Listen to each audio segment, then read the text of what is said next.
گناہ کے چھوٹا ہونے کی طرف نہ دیکھو، بلکہ اس بات پر غور کرو کہ تم نافرمانی کس کی کر رہے ہو۔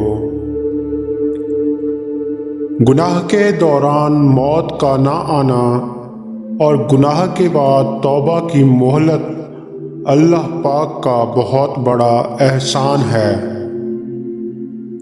جب تمہیں گناہ کے بعد ندامت ہو تو سمجھ لو کہ اللہ نہیں چاہتا کہ تم اس راہ پر جاؤ۔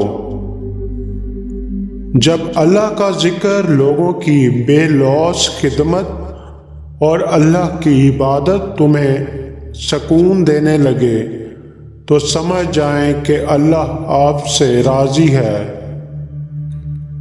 گناہوں کی عادت چھڑا دے یا الہی، ہمیں نیک انسان بنا دے یا الہی، جو تجھ کو جو تیرے محبوب کو پسند ہو، ہمیں ایسا انسان بنا دے الہی۔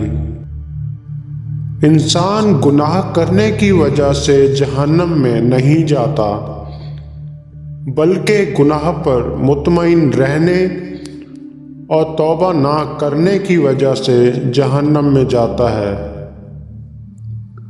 جب درد بڑھنے لگے اور کچھ بھی سمجھ نہ آئے تو اپنے رب کی طرف چلے جاؤ، کیونکہ دل کا سکون بس اسی کی یاد میں ہے۔